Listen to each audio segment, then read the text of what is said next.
just when you thought it was safe to go onto iTunes.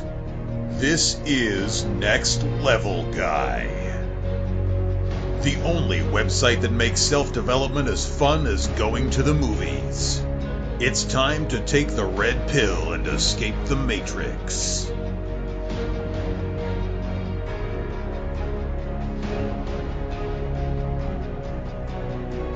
Hello and welcome to another episode of the Next Level Guy Show podcast with your host, Ian Dawson-Mackay. Today's guest is Tom Bilyeu. Tom originally built Quest Nutrition into a billion-dollar brand by showing that food can still be good for you and taste amazing. He's now helping people escape the matrix in their lives and find their passion and mission by interviewing some of the most successful people on the planet and showing how they developed the mindset success, and you can too. But first, a quick word on our affiliates. Next Level Guy has some fantastic deals and special offers with some great companies. To check these out, all you need to do is go to nextlevelguy.com/affiliates. That's nextlevelguy.com/affiliates. I would definitely recommend that you check out the Tools of Titans book from Tim Ferriss. That's available on my Amazon link. It's like an encyclopedia of success tricks and tips. You should also have a look at the jeans from Barbell Apparel. They highlight your gains and look amazing, but they feel as soft and as easy to wear as tracksuit bottoms. You can learn how to be a beast in the gym by getting a copy of the Lifting Lyceum. And if you want to get better relationships and better women in your life, you need to pick up a copy of The Natural by Aris D. Max. Now, let's get to the interview with Tom. Hi Tom, I'm a big fan. For those people who are listening who maybe don't know who you are, can you just give a little background of who you are, what you do, and why you're so well known? My life is entirely about pulling people out of the matrix. And the matrix to me is the limiting beliefs that certainly I placed on myself, and I find that most people place on themselves that stop them from doing the amazing things that they're capable of. So my first question is something I ask everybody. What, in your opinion, makes a successful man? How does somebody know that they're a man of worth or success? Look, I can give you a clever definition of success, which to me the only thing that matters in life is whether somebody's enjoying their life. If you're enjoying their life, then you've won. But when people say success, I'll go with a traditional definition. And if you're able to control your own destiny, do the things that you love, and make a living doing it, to me, you've been successful. Now, if you hold yourself to a very high standard like I do, to me, I am very interested in playing at scale. I'm very interested in playing on a world stage, and I'm very compelled by the notion of being the greatest of all time at what I do. So those, to me, like when I say success and I'm talking about myself, that's what I'm talking about. Now, you built Quest Nutrition into a mega successful business, and now you're aiming to do the same thing with your new venture, Impact Theory. So can you tell me what your fundamentals are for developing your body and your mind to work towards your goals? Is your body really a reflection of the mind, for example? The body's definitely a reflection of the mind. There's no question about that. And the fundamentals to that really come down to identity, if I'm completely honest. Like, if you need massive amounts of discipline to develop both your body and your mind, but that discipline is going to stem from your identity and whether or not you see yourself as somebody that has discipline. And starting from identity is critical because identity is what drives behavior.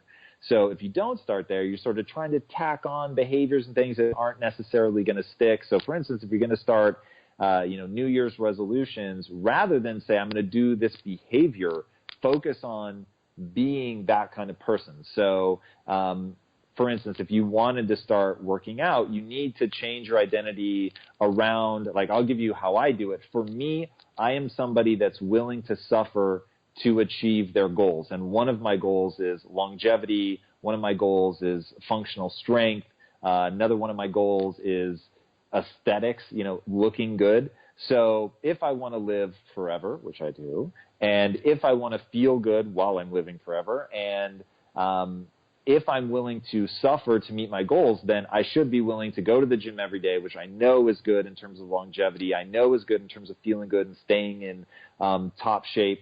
So whether or not the act of working out is pleasant is irrelevant, because I'm the kind of person that's willing to suffer for their goals. And I just tell myself that over and over and over as a way to reinforce that identity. I tell that to other people. I feel proud that I'm willing to do that. And so if I want to feel good about myself and really stay true to my identity, then I need to make sure that my behaviors line up with that. And that is how I always make a change of behavior, as I start with a change of identity first. So how important are habits? You've mentioned before in an interview I heard that your habits shape your identity. Can you please explain what this means, and why should we really care about our habits? How do they affect us in our daily lives? At the end of the day, you are what you actually do.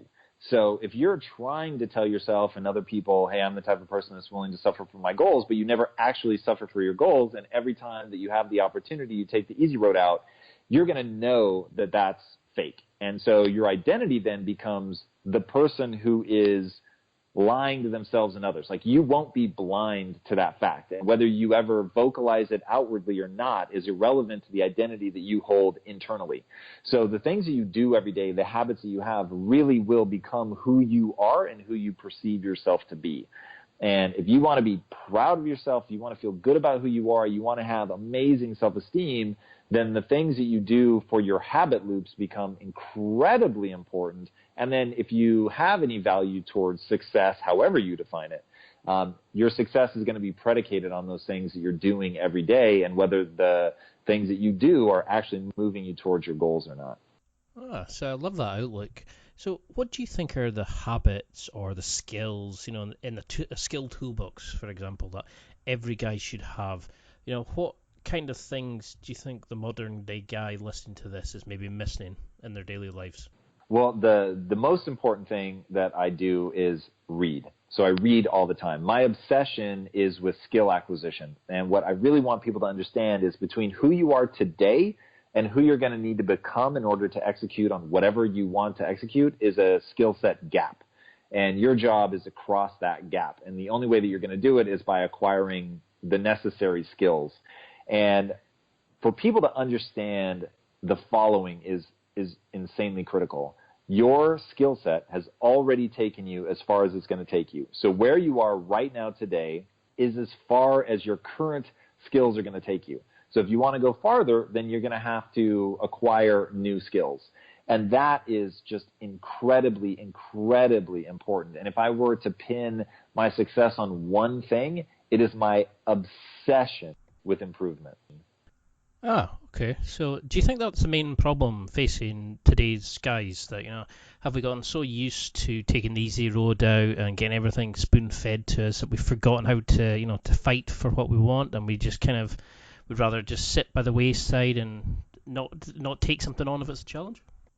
I don't know that it's a challenge. I think that people don't demand enough of themselves. They don't believe that they're capable of as much as they really are capable of. And so if I were going to go on a tirade, it would be about really holding yourself to just an absurdly high standard and believing that it's actually possible to achieve that standard, and that's going to drive your behavior. And then rewarding yourself emotionally for not achieving it, forget about that, just that you're willing to actually put in the work, you're willing to go on that journey, you're willing to look inward and constantly self-assess whether or not you're actually making progress towards those goals. And it's the willingness to stare at your inadequacies that become the thing that you're proud of. So it's not whether you don't have inadequacies. I am wildly inadequate in virtually everything I'm trying to accomplish in my life. But I'm willing to look at that. I'm willing to go, whoa, like, you're really deficient in this thing that you're going to have to get good at in order to execute on this. But then I'm also willing to put in the work to acquire those skills, and I know that I'm going to keep doing that and pushing in order to get where I want to go. So where do men typically go wrong, in the way they think? What kind of things should we fix about our mindsets to make sure that we're building ourselves up for best chance of succeeding? A growth mindset, I think, is uber foundational. And what I mean by that is most people believe, at least at some subtle, deep level, that their talent and intelligence are fixed traits. And as such, their life is really about doing the things that they need to optimize that, versus having a growth mindset where you realize hey, I've got goals, whatever those goals are, and I'm going to work backwards from that to understand the skills that I need to and can acquire, that I can get good at anything that I set my mind to, and then apply it that way. And if whether you're going to be an entrepreneur and start your own company, or whether you're going to be a linchpin employee and just really try to be the greatest person that company has ever seen at that role, like both of those are very valid choices that you need to make based on what makes you feel most alive, what makes you feel most comfortable, enjoy your life the most.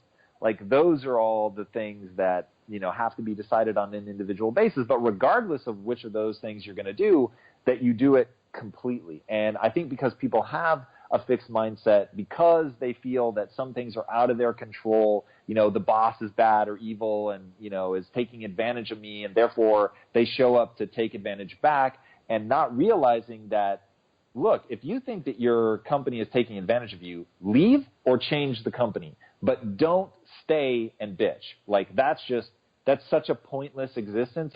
It literally doesn't make sense. So making the demand, like if I were going to say to the modern man, like what you need to do to love your life, which remember for me, that's all that matters. If you love your life, you've already won. If you're going to love your life, you need to come in and play hard and be maximizing your potential. And I think that humans have an innate desire to improve. I think that progress is such a foundational building block of happiness, but not momentary happiness that you get from eating a bowl of ice cream, the happiness of being something, being someone that you're proud of. I think that progress is just, it's ingrained in us. And when there isn't progress, when you're not making those demands, when you're not pushing yourself, when you're not really realizing that potential that you know you have in yourself, there's always going to be a degree of frustration. So those, I think, are just really critical components to that. So on your website and, you know, on your talk show, you refer a lot to the Matrix. Can you tell me a little bit about what the Matrix is, how it holds us back, and, you know, what's the big deal about being in the Matrix? Why should we be looking to escape it? You know, can we not just live a normal life by staying in it, or is it a negative repercussions from that? Well, the Matrix, as I define it, is the set of limiting beliefs that people have about themselves or just human capabilities in general that stop them from doing what they could do with their life. And if you know David Foster Wallace and his concept of this is water, he talks about how the fish is the last one to realize that water exists. And that's how I feel about people's belief system.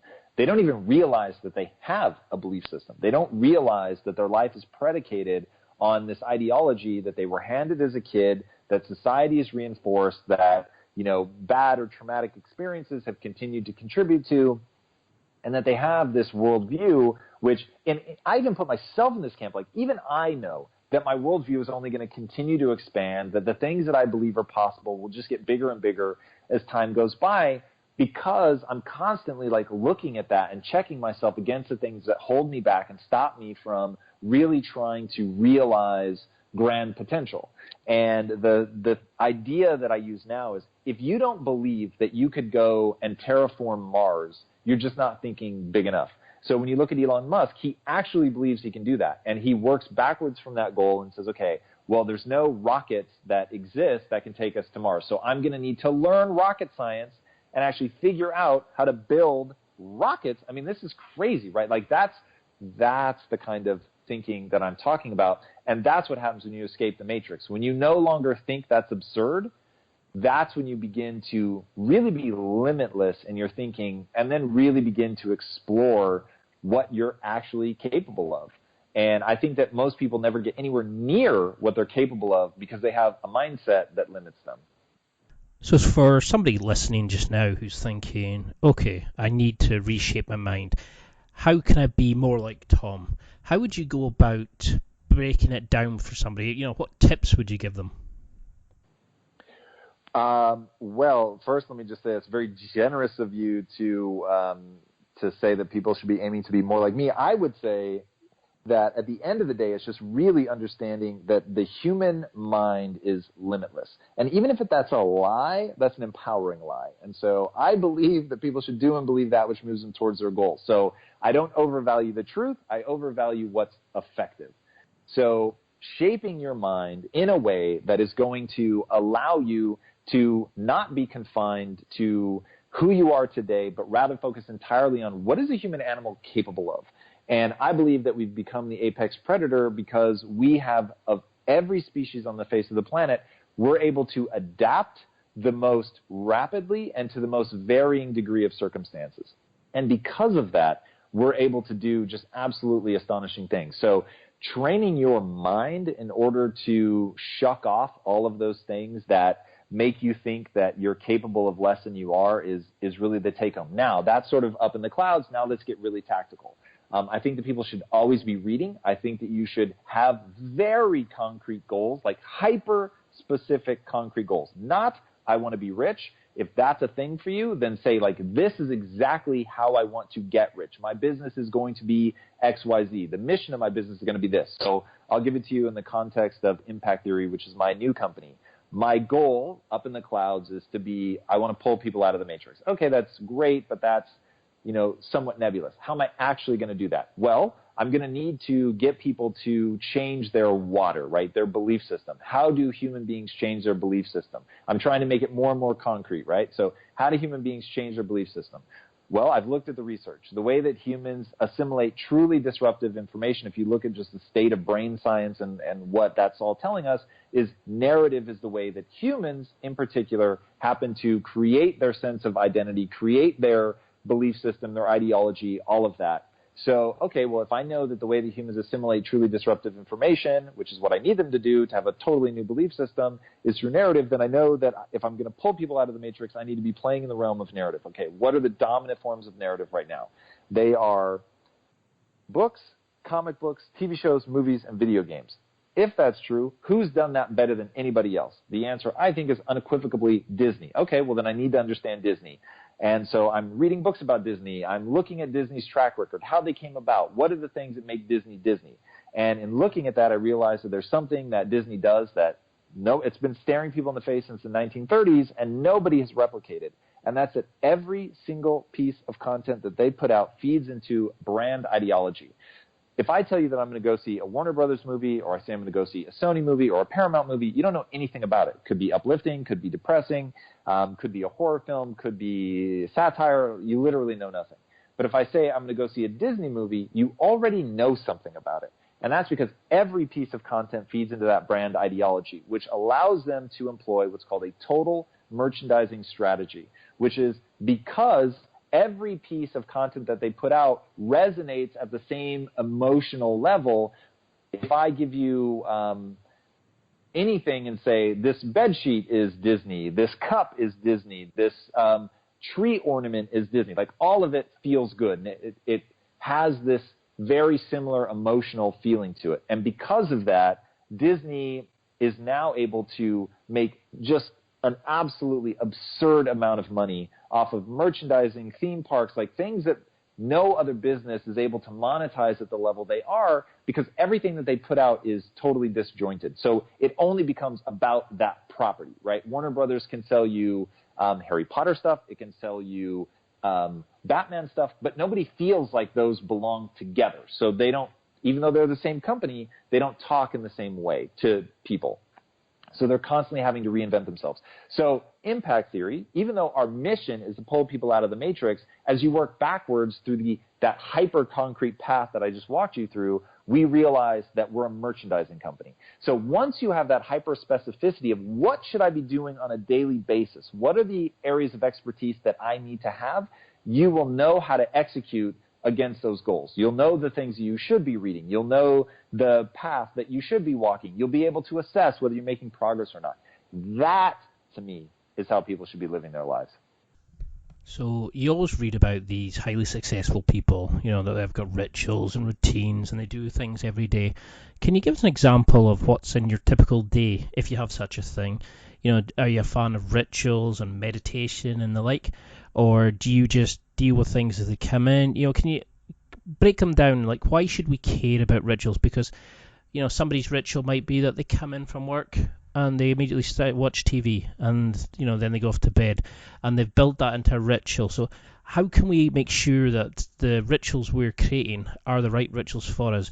And how do rituals really help us, build a successful life?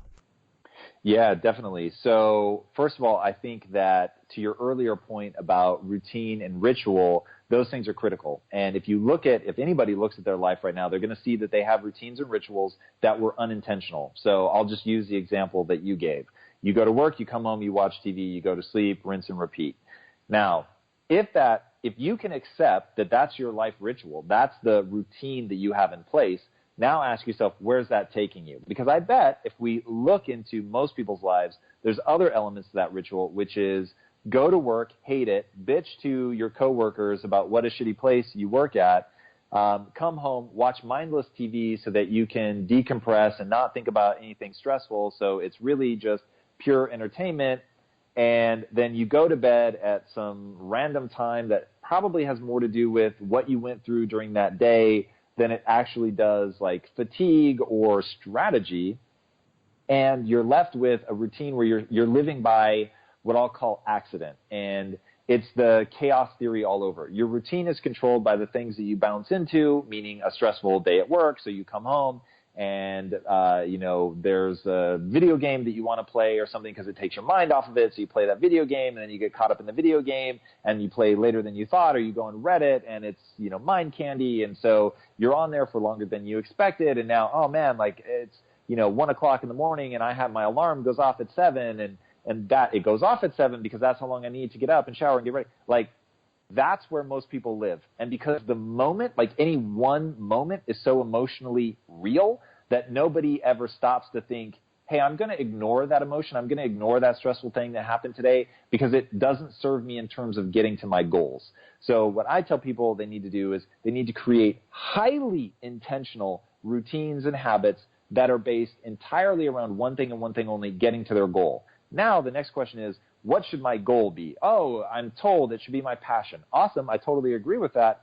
But how do I find my passion, which is what most people think? I'm here to tell you, you don't find anything. So there's not going to be any turning inward and uncovering some deep passion or mission in life that somehow has been there since birth, but you just never realized. It's not how the human animal works.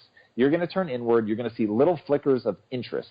You need to do the hard work of turning that interest, that small flicker of interest, into a full-blown passion. And the way that you do that is by gaining mastery in that thing. So let's say that your flickers of interest are video games and helping the poor. Okay, awesome. Like those are two things that actually resonate with you. Maybe not some full-blown fire, but you're interested in it.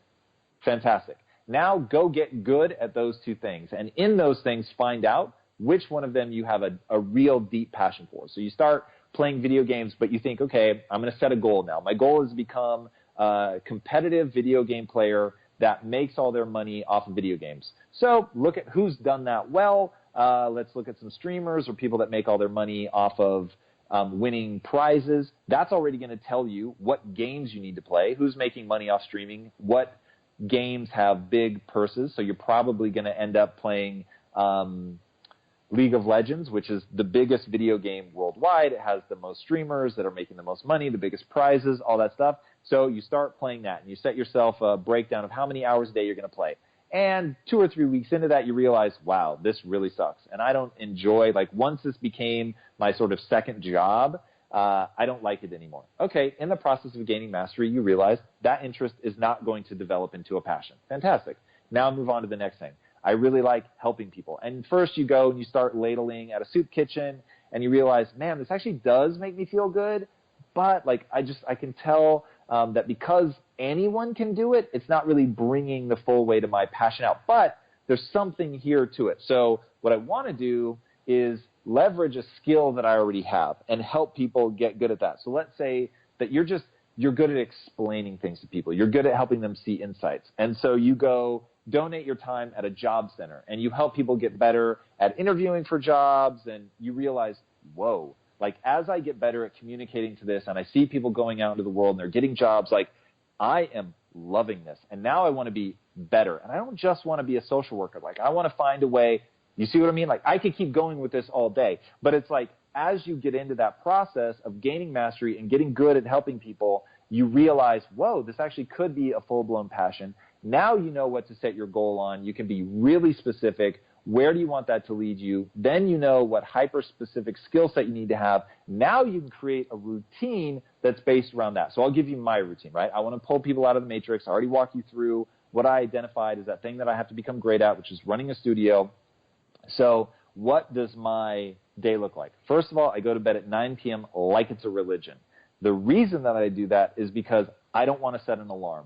Because sleep is path one to being cognitively optimized, which if I'm going to pull this off, I need to be cognitively optimized essentially at all times.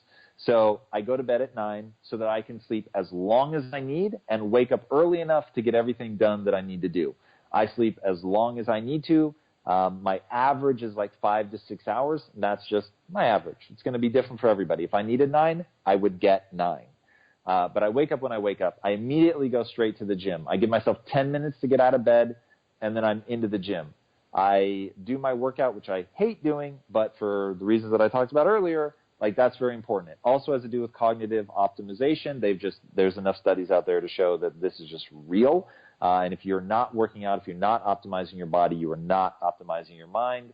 So I do my workout. Immediately after I work out, I follow it with meditation. The reason that I do meditation, again, to this point of where are you trying to go, what are you trying to get to in life, creating that silence you talk about wanting to get away from the noise, man. If you don't take time to meditate, and I'm talking 20, 30 minutes a day, at least, I say 5 days a week because that's how often I do it, but 5 days a week to really create the quiet mental space where you're lowering your stress levels, you're lowering your anxiety, you're quieting your thoughts so that you can actually hear that intuition, which always whispers and never shouts, about what you should be doing, ideas maybe that help you move forward in your career or your business, whatever you're trying to do. Then after that, I follow that with thinkitating, and what that is basically meditation. You're supposed to quiet your thoughts, but I found that meditating puts you in what's called an alpha wave state where you're at your most calm and creative, and I found it very frustrating to be in such a calm, creative state and not have the opportunity to think thoughts that are going to help me. So I wanted to give myself the knowledge that, hey, once you're done meditating, you're in this alpha wave state, you'll actually have very specific time to think those thoughts, to let your mind wander in that state over one of your biggest problems. So whatever problem my business is facing, during that time, I really just let my mind crawl over it. I don't make any attempt to stop my thoughts or point them in any direction other than, hey, here's sort of a high-level thing that you're trying to deal with. And then once I've finished that, which I let go as long as it's useful, which is anywhere from, say, 30 minutes to an hour, then I immediately start reading. I really believe in what I'll call a math equation of ideas in equal ideas out. So encountering new ideas is a way to stimulate the mind, get you thinking new thoughts. And then after I read, I have a list of important things, which are the most important things that I could be doing for my business, and I just keep that list and I religiously go through it, making sure that I'm taking actionable steps. Now, I do all of that typically before my first employee shows up. There are times where I've clocked 7-8 hours before the first employee shows up, which usually is around, 9-ish. So if I wake up at 2, which is not unheard of for me, then by the time they roll in at 9, I've gotten 7 hours of working out, work, meditate, all that stuff. So can you give an example of how you meditate? Do you use like technology and use some of these apps like Headspace and that sort of thing? Or are you somebody who believes that technology has really messed us up? That it's our addiction to technology that's really holding guys back because there's so many, things that can pull us away, so many distractions and that sort of thing? I use an app called Calm. I don't do guided meditation. I just play the sounds of nature. So if it's nighttime, I'll play the sounds of, it's like a meadow at night or something like that. If it's daytime and it's a beautiful day outside, then I might listen to the sounds of a tropical beach. If it's raining outside, I absolutely love sitting somewhere where I can see the outside. I meditate with my eyes closed, but that sort of framing as I sit down and see that it's raining and then listen to the sound of the rain as I meditate makes me feel like I'm outside even though I'm dry. It's just really a rad vibe. And I close my eyes and I do Mark Divine, or a variation, I should say, of Mark Divine's just breathe meditation. So he does a box breathing technique where all four sides of the breath, the inhale hold, the exhale, and the exhale hold are all equal parts. I found that didn't quite feel right for me, so I vary it a little bit, but it's definitely a variation on that theme. And when I find my mind wandering, I literally say, just breathe. And I focus on the part of the breath that I'm in and optimizing that's pleasure, and that's it. Now, unfortunately, our mental programming can go wrong. So how should we deal with crap programs like depression, low self-esteem? How can we eliminate these kind of obstacles and reinstall the better mindsets and programming so we can actually go after what we want in life? Well, I'm all for availing yourself of anything and everything that's at your disposal. So, man, if you need medical help, get it. There is zero shame in that. People should aggressively pursue any and every option that they have. But I don't think, even if you get medical intervention, I don't think that's enough. And I wouldn't start there either. So I think that if you have depression, meditation is going to do very little to help you, and that you really need to understand that certainly clinical levels of depression and anxiety, there's been a lot of brain wiring going on. And so you're going to have to undo all of that. Now, you may benefit greatly from medication to help you with that process, but you still have to do the work of doing the unwiring. The medication is going to mask the symptoms, which can be a great kickstart, but it certainly isn't going to unwire where you've got. So I would say one of the most fundamental things you need to do, whether you're dealing with clinical depression, anxiety, or just, garden variety, low self-esteem, an identity that isn't serving you, whatever, you need to learn about the brain. And I'm talking the anatomical structures. What is neurochemistry? How does the brain, how does gut flora, for instance, impact? It's roughly 70% of the serotonin in your system, which is one of the feel-good chemicals. Roughly 70% of that is produced in your gut by the microbiome. So it's really understanding the physiology of this stuff and making sure that you're doing the things that you can to optimize that stuff, just so that you're in a positive brain state, and then you can get into all the stuff we talked about earlier with habits and routines and identity, and that stuff becomes important. But just understanding one fundamental thing, that neurons that fire together wire together. So a little depression tends to beget a lot of depression, and it's a downward spiral that's getting worse and worse, because as you think about your life and you sit in a depressive state, they begin to reinforce each other. So you begin to think about your life, makes you feel depressed, which then makes you think about your life in a more depressed state, which then makes you more depressed. So now those neurons are firing together, and you're hardwiring this assessment of yourself and your life with that depressive state. And so you create a superhighway to that, to steal a Tony Robbins phrase. So people have to be really, really cognizant of the way that the brain works, the way that those things get wired, the way that you have to actively unwire them, that you get what you focus on. So it's if you force yourself, even if it's fake, if you force yourself to look at everything in your life through a positive lens, you'll actually feel more positive. It's just the way the brain works. So that's a critical step. So something I used to do when I was a kid would be to watch films, and I tried to mimic the characters, when I used to watch 24 with Jack Bauer, for example, I would find that I would be more productive if I pretended I was Jack Bauer trying to get the information in before a bomb went off, or something as ludicrous as that. But I also found that by imitating some of the characters, it made me give me more confidence, or more of an enthusiasm in the gym or something like that. So do you think this kind of approach, this kind of imitation, this faking it till we make it, is this kind of useful? How can we ensure that we're not just watching things or reading things, we can actually absorb it and utilize it to succeed? No question. I think that kind of content can have a huge impact, but you have to open yourself up to actively being changed by it, and you've got to put the advice that you get to use. So if, for instance, you watch a Batman cartoon or movie, whatever, and there's something amazing that Batman does in that you think, oh man, I wish I was like that, actively start cultivating that. Start making those same demands of you, which is really, really important. I'll give you an example from a Batman cartoon that I watched where in the cartoon, Batman gets amnesia. And because he has amnesia, he's able to be held captive by people because he doesn't have the confidence. He feels weak. And because of that, other people are able to dominate him and keep him in this sort of prison. Then it's a cartoon, so bear with it, but he has this moment where all of a sudden somebody says something that triggers in him, and in his mind he screams, "I'm Batman," and he remembers who he is. And because of that, then he's bold and able to take the steps to go on the offensive and get himself out of this prison. And I thought that's such a powerful reminder that you are exactly who you believe you are. And when he believed he was weak, he was weak. And when he believed he was powerful, he was powerful.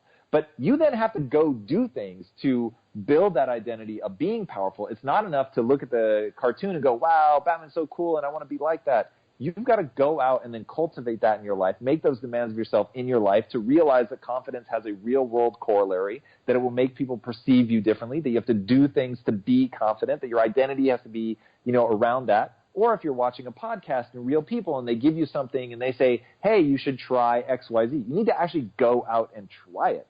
So I find that people read books as if their goal was to get to the end of the book rather than as if their goal was to learn new techniques to actively begin using. In your talk show, you mentioned that you loved the film The Matrix and how it opened up your view in the world and made you really think about things. What was it about The Matrix that had a real impact on you? What other characters really inspire you, and do you think guys should look at as role models for bettering and expanding their viewpoint? Absolutely. Neo in The Matrix, to me, is first and foremost, which is why that movie so captivated my attention.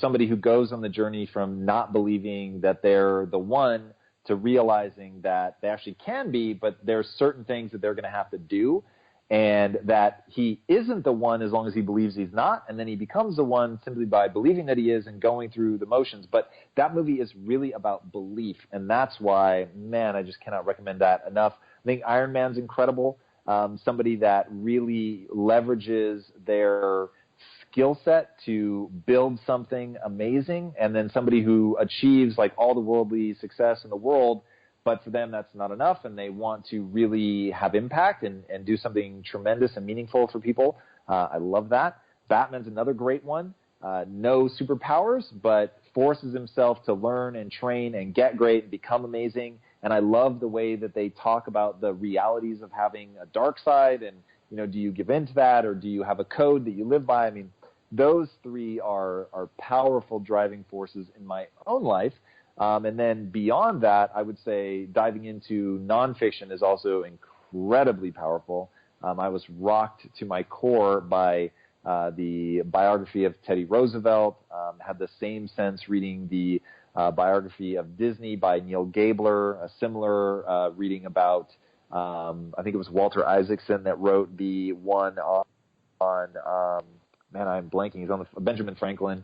So there's just a lot of really, really incredible people that a lot of amazing things have been written about. And then if you go to impacttheory.com, you'll find my 25 most important books that'll help you develop a mindset, which are all nonfiction and no biography. I might have one or two biographies on there, but it's primarily just books that'll give you the tactics and techniques that you need to develop your own mind.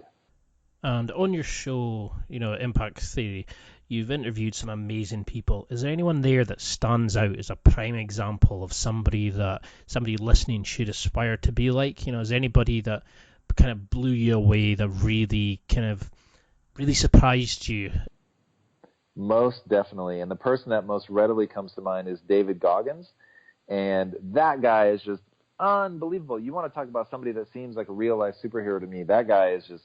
He is an absolute freak of nature. I was blown away by him. And for people that don't know him, he's a retired Navy SEAL, was just next level as a SEAL doing incredible things. And then when he gets out, starts doing these ultra marathons and like 135 miles, it's just nuts, and becomes one of the most successful and decorated ultra marathoners ever. And when you talk to him, his whole thing was, I used to believe that I was the weakest man God ever created, and I wanted to become the hardest man that ever lived. And seeing what he puts himself through to become that is just unbelievable.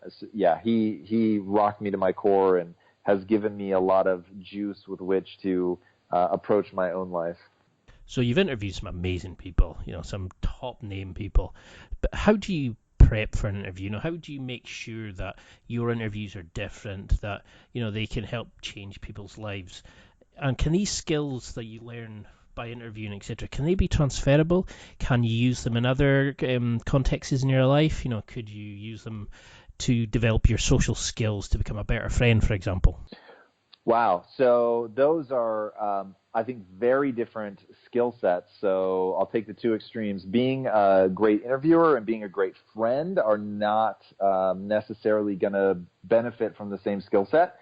But being a better friend, let's start there, because that's interesting and something that I actually don't think a lot about, which is terrible. But if I wanted to be a better friend, I will just start with compassion and having compassion for people, meeting them where they are, not judging them. And by the way, this is also great advice for oneself, having self-compassion, not judging you, understanding who you are now, and certainly understanding that you can change, I think is really, really critical. And being a great friend and being there and understanding that time and proximity are very valuable parts of that equation. Wanting good things for them. Those are all things that I think make you a great friend. Now, what makes you a great interviewer is really, for me, boils down to level of research and then trusting your instincts. So when I'm researching somebody, I familiarize myself with every interview that they've done up to that point. Any writing they've done, I go in on that because I want to understand them so well that I can predict their answers. And what you'll find is when you're interviewing people, they have a loop. And there's certain things that they talk about all the time. And the goal, for me at least, as an interviewer, is to get them out of their loop. And I do that because the audience can go see the interviews that they've already done. And so if they're going to watch my interview, I want them to get out of that loop. So watching all of their content, researching them as well as I do, is one, so that I can give the audience a new interview, and then two, so that as we're going, if they say something that surprises me or whatever, that I can follow that. And I know that area of their life well enough to explore it intelligibly so that I'm not asking for context. I already know the context. And so my job as the interviewer is to very rapidly give the audience that same context and then get into that new place that they're going to take us into. And because I know them so well, I can predict their answers, I know their loop, I steer them away from all the obvious answers that are going to eat up a lot of that time and hopefully get them to really reveal something that all of us can use in our life, and then have an agenda, which I think is really actually important. So if you come on my show, you may have done 100 other shows and have something that you like to talk about that, works on that show but isn't good for me. So when you come on my show, whether you want to or not, I'm taking you into an area of mindset development because that's the promise that I make to my audience. So the interviews aren't going to be all over the place. And one of the hardest things that I do is I'll be interviewing somebody that's maybe not what made them famous, but that's what I care about. That's what my audience cares about. And so I'm going to find a way to get them to bring value in that area. Otherwise I don't bring them on the show. So there are a ton of amazing people out there who I don't bring on just because they're not going to be able to offer value in the area that I promised my audience I'm going to bring value. So how do you think I'm doing so far? No, I think it's great, man. I think that obviously you've done your homework. You know the things that I can deliver a lot of value in. There's a lot of crossover between your audience and the people that resonate with me. So I think from a guest selection, that's very smart. And I won't say that necessarily I'm the best at it, but at least that I'm going to be able to talk about things that your audience is going to find interesting. I think that's very, very smart. And so I think you're doing a great job. Thank you very much. Somebody who I really look up to, that means a lot coming from someone like yourself. If I could even build a fraction of the show that you've built, I'd be delighted. So how can we pick our own missions? Is there any topics that can't be made into business? How can somebody judge whether an idea is suitable, to be turned into business? Well, I don't mind if somebody's copying another company as long as they believe that that's the surefire way to make good on the mission that they have.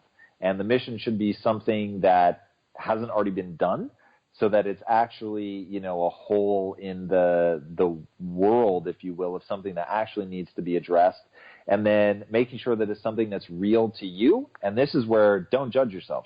Like, really decide what's real for me. What do I actually care about, right? And going back to that notion of you're going to look inward, all you're going to see is small flickers of interest. And which of those small flickers of interest can you turn into a full-blown passion? Can you then decide is going to be your mission? Because you're not going to turn inward and suddenly uncover, like an archaeologist, this mission that's been in you your whole life and you just somehow didn't see it. I mean, that hopefully when people say that out loud, like, it just sounds patently absurd. Like, if you had something that big and that driving inside you, how would you be blind to it? You wouldn't. So you're going to look inward, see those small flickers of interest, turn them into something, decide then this is going to be my mission. Then once you state this is my mission, then it's about, okay, well, how do I actually make that happen, right? So, and I already walked everybody through, I decided my mission was to pull people out of the matrix first, and then I decided that we were going to be a studio. So I didn't go, I'm going to be a studio, and now what's my mission? So really being honest about what your mission is, and then what honestly is a path to that is going to resonate with you, because it is so important to pick a mission where the real path, not some BS path, but the real path to getting there is something that you'll enjoy every day, even if you're failing. So can you give an example of a great mission-based business, one that really exemplifies the characteristics that you're mentioning, Well, we talked a little bit about it earlier. Tom's Shoes is an awesome example of a mission-based company where they built a big and thriving, very financially lucrative business predicated on doing something awesome for the world. Like, he wanted to find a way to give shoes to these kids. I think it was in this village in Peru, if I remember. It was definitely South America. And he goes there, realizes these kids aren't able to get the education that they want and deserve and certainly would make wonderful use of, because they don't have shoes and they have to walk long distances to get to school. So he wanted to find a way to give them those shoes, but knew if I just go asking for money, I'm always going to be coming to the world with my hand out. It's not a very sustainable strategy. So I want to find a powerful economic vehicle that will allow me to do this, and created that notion of one for one. For every pair of shoes that we sell, we will donate a pair. And that was something that really resonated with people. But he had to get actually good at making the shoes and building the business and the fulfillment infrastructure and all that. I mean, it's a real business. And wasn't begging for money. He was telling people, look, this is my business model, which became a very powerful marketing vehicle. But at the end of the day, it's a business, profitable, that even after they give away the shoes, they have profits. And that's somebody who started with what his mission was, worked backwards into creating a business. Now, I don't expect anybody's mission to be the same as mine or be the mission to be the same as Tom's Shoes. Like, that needs to be something that's really honest to you and what resonates with you and what makes you feel alive. And people, there's just no shortcut. You have to decide that for yourself. Like, you have to turn inward, do the work, and then decide this is what I'm going to do with my life. So can anyone start a business? Do we have to have the entrepreneur mind? And if so, how can anybody listening develop it and build into this mindset to start their own business? Anyone can do it. And I don't think it has anything to do with being an entrepreneur. I think it has everything to do with the human condition. And passion is shorthand for it makes me feel alive. It makes me feel good and like I'm making use of my life and fulfillment. Like, those are the things that really contribute to somebody feeling passionate. It's also something that excites you. Like, those are the things that really feed into a passion. And I think the vast majority, the overwhelming, like 98, 99% of the world does not want to be an entrepreneur once they discover the realities of what being an entrepreneur actually is. So, and I think that makes sense. Like, when you're an entrepreneur and you're trying to build something, you need an awesome, amazing, capable team around you. And if everybody wanted to be the entrepreneur, then it doesn't work, right? You've got everybody trying to be the alpha and nobody trying to be the rest of the team. And so this is where I think people really have to honestly assess what they want. And so I'll use my wife as an example. When I look inward, want to be an alpha. It's just what I want. Everything about me like feeds into that. I like being in charge. I like being the decision maker. I like the pressure resting on my shoulders. I have a vision. I want to be visionary. I want to lead. I actually don't want to manage. So I need to surround myself with people who don't want that. They're not competing with me for that because they don't want to be that. And my wife is the perfect example. My wife is a beta. Now, that does not mean she's submissive, and people have a totally distorted, bizarre view of what it means to be a beta. So if you look at the world of wolves, this showed me what should be meant when people say alpha and beta. So people think of a beta as submissive, as being weaker, and when you see the wolves and how they fall into, you have a leader decision maker, that's the alpha. The beta is oftentimes bigger and stronger, and their job is to create the space for the alpha to execute in. Now, for whatever reason, the beta doesn't want to be the one that's making those decisions. Maybe they don't think they're as good at it. Maybe they don't think strategically. Maybe they're incredibly good at execution. And that's just people recognizing, what do I like? What do I want to be good at? What am I going to invest in terms of a skill set? So my wife wants to invest in that ability to execute. My wife is very good when she has clear instructions, but then has to be very creative in how to do that. My wife is anything but a pushover. So she is at her happiest when I'm out there with strategic vision. I'm the one for whom the ultimate pressure rests on. And then I work with her as equals, by the way. I'm not saying that being the alpha is better or more valuable. It's just a role. And just like beta is not more valuable than the alpha, it's just a role. And when you can meet each other as equals and understand that both are necessary to really building something, then you can have something incredible. So I think that we, as a society, have decided, the entrepreneur, the leader role, like that's cool, that's better. And so you have all these people that would otherwise be amazing betas or number 3, 4, 5, 6, 7, 8, 9, 10, like whatever position really resonates with them, they could be amazing at that. They think that they should be something different. And that creates this really sad environment where people are striving to be something that actually doesn't resonate with them. So I think people really need to identify what resonates, and then people that are in the sort of culturally cool position need to fully understand and externalize and verbalize as aggressively as possible that we are coming to this as equals, that I'm not better than you, my role isn't more important than you, my role is just different. I literally have page after page of questions, but I know you're a busy guy, so I want to get to my favourite part of the interview. This is when we find out more about you as a person rather than just the philosophies and the ideas that made you such a success. So I'll throw out some prompts, and if you just come back with the first thing that comes into your mind, and we'll take it from there. Okay. What is your favourite podcast? I don't listen to a lot, but I'll go with Gary Vee. I love Gary Vee. I interviewed him on I think it's the first ever episode I did, and he was an absolute star. He just throws gem after gem of insights out, and everybody should definitely check out that interview. So what's a myth that you hope should you die? What's a myth that you think needs to be eliminated right now? That everyone should be an entrepreneur. Has there been a purchase for, say, under £100 or $100 or less, that's made a great impact in your life? What was the thing that jumps to your mind the most? A book.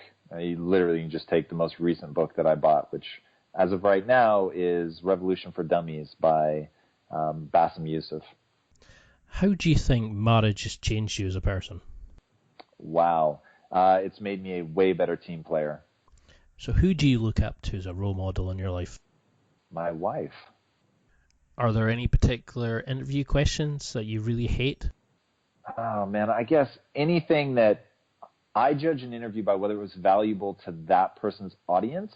So, yeah, if they're asking me something that is self-serving to me but won't help the audience, I didn't with you because I didn't get that vibe, but I usually warn people against that. Like if they're like, hey, what are you here to promote? I'm like, don't worry about me. Like what's going to bring value to your audience? And that actually is selfish, because if your audience feels like, whoa, I really got something from him, then they'll think way better of me and they're more likely to engage with me, which is actually what's useful to me. So it's an entirely selfish way of going about it, make no mistake about it, but I just think it's a better strategy. Now, you've interviewed some amazing people, but has there been anybody that you've interviewed that you've been really disappointed by?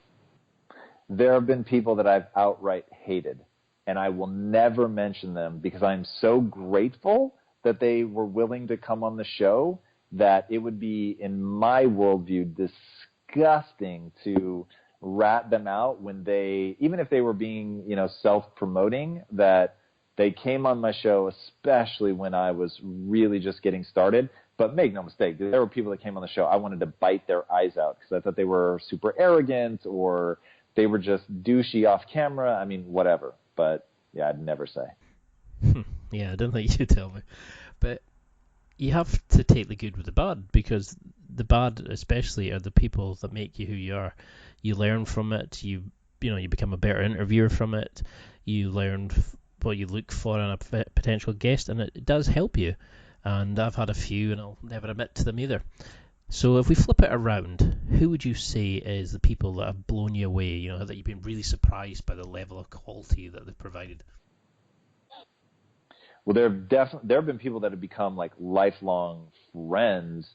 Peter Diamandis has become like downright important in my life. Naveen Jain, same thing. Jim Quick has become one of my closest friends ever, and these were all people that I've met through the show. So definitely. And that list I'll give you another one.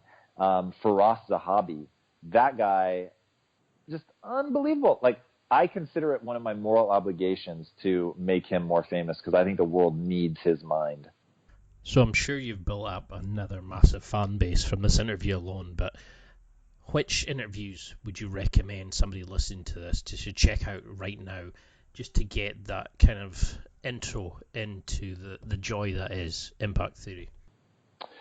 David Goggins, who we have already talked about, just released today, so it's on my mind. You'll have to, I don't know if she'll remain an all-time, but right now she really feels amazing, which is Vanessa Van Edwards. Just her advice is so usable. And then who else would I go with? Naveen Jain, I think, is a great one that people should really hear. And who's on the bucket list of people that you want to interview? Do you have any dream people that you want to interview next? Oh, definitively. That list is legendary and legion. Barack Obama, that's my, kingmaker. I think I could just absolutely smash that interview. Jay-Z, Stephen King I'm desperate to get him on the show. Yeah, I could go on and on with that list. So do you have any tips for anybody listening, like myself, who, are creating our own shows, our own podcasts and things like that? What can we do to make sure that we keep getting better and better guests and, build up to the level like Impact Theory is? Well, here's the truth. So that's a two-part question. One, how do you long-term book a show? Because any one person, and I've had some luck with this in the past, and they were watershed moments, and those, to do that, you want to show genuine appreciation for them. So know them very, very well. Know what their agenda is, and be able to very concisely say, this is what I know about you. And if they see in that, whoa, this guy actually understands me, understands what I'm trying to accomplish in the world, and then why coming on the show would be good for them, right? So not why it's going to be good for you, why it's going to be good for them. And so in the beginning, when we had virtually no followers, and this brings me to my second part, which is have an awesome booker who knows how the game actually works. So I didn't know how the game actually worked. I thought that the first part that I gave you, that showing genuine appreciation, why coming on the show would be good for them, I thought that was going to get me everyone in the world, and it got me virtually nobody. It got me a couple, and they were very key. But then that took us into the second part, which is how does booking real talent actually work? So they have publicists and people that are gatekeepers. They're the ones that usually you have to convince. In fact, you might get a yes, from the celebrity, and then their PR agency says no. And then they're going to listen to their PR agency because they don't know you, right? So even though for that moment they were like, wow, this guy really knows me and appreciates me, like, I'll go on their show, yeah. But you just can't ever get it booked. It's because the PR agency is who actually controls their time. So understanding how they work, getting to know them, building a long-term relationship, maybe helping out some of their smaller clients to show them that you really run a good show, that the experience that the guests are going to have when they come on is great. So word of mouth is huge. So we go way out of our way. When our guests come here, forget what you see on camera. You should see how we treat them when they're off camera. Like, they just have a top-notch experience from the moment they get here to the moment they leave. And Peter Diamandis, I will say, I will quote as saying, that is the best media experience I've ever had in my life. Okay, so just to give you an idea of like how well we're treating people off camera, super, super important. And then the way that our show has gotten some of the people that we've gotten is almost entirely the result of one man. And we call him Dr. Finesse. His real name is Christopher. But we call him Dr. Finesse because he is so good at his job, at like finessing the situation and getting people on here. And one thing I was about to say, but then sidetracked myself, was one of the things that we promised people when we were tiny and had virtually nobody was, this will be the best interview you've ever had. And then I actually had to deliver on that promise. So we would send them the interviews and say, just watch the interview. Like, yes, you've never heard of this guy, and maybe you've never even heard of the guest, but watch how he interviews. And so that was me, doing the obscene amount of research to make sure whoever I had on, that was going to be the best interview that person had ever done. So what's the message that you want anybody listening to this interview to take from it? I want them to take away that they are capable of anything they set their mind to, but hiding in that statement is an obscene amount of hard work. And they can engage with me socially. I'm very, very active socially. And you can find me at Tom Bilyeu across virtually every social platform. And my last name is spelled B as in Bravo, Ilyeu. Well, thank you very much, Tom. It's been an absolute pleasure to have you on. I still can't believe that he'd agreed to come on. You're somebody that I look up to, and I take a lot of inspiration from you. So to be able to have a chance to speak to you, it's been an absolute pleasure, and to get such gems of answers, it's been an amazing experience. So thank you very much for taking the time. Awesome, man. Thank you, and thank you for having me on. I definitely do not take it for granted. For today's show notes and more, please go to www.nextlevelguy.com/28. That's www.nextlevelguy.com/28. That's it for another week. Thanks for listening. Absorb it, practice it, use it. Until next time, keep trying to hit that next level in your life.